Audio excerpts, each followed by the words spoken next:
सजातो अत्यर्च्यतवश्चात् भूमिमतो पुरः तस्माद् सर्वभूतः संवृतं प्रगदाज्यं मा पशोष्टाशिखरे वायव्यानारण्या ग्राम्याश्च चेतस्माद् सर्वभूतरिचः शामानिरे छन्दांसि जग्निरे तस्माद् अजायता तस्माद् स्वा अजायन्त जे केचो भयादतः गावो हजग्निरे तस्मात् जाता अजावयः प्रोक्षन् पुरुकञ्जातं हृदः तेन देवा अयजन्त साध्यारिकयशे यत्पुरुकं यदतुः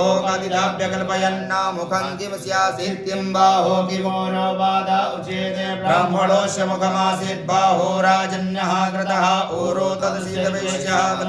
शूद्रो अजायता चन्द्रमा मनसो जातसक्षोः सूर्यो अजायता श्रोत्राद्वायुष्य प्राणस्य मुखादग्निरजायता नाभ्या आसीदन्तरिक्षं शेष्णोर्द्योः समवर्तता मध्याम्भो प्रतिसः श्रोत्रा तथा लोकनाजत्पुरुखेण हविगा देवाजिन्नमतन्वता वसन्तोऽस्यासीदाज्यङ्ग्रीकमद्महाशरथभिः सप्तास्यासन् परिधय स्त्रीः सप्तसमिदः कृताः देवाजिन्नन्तन्वानावतनन्दुरकं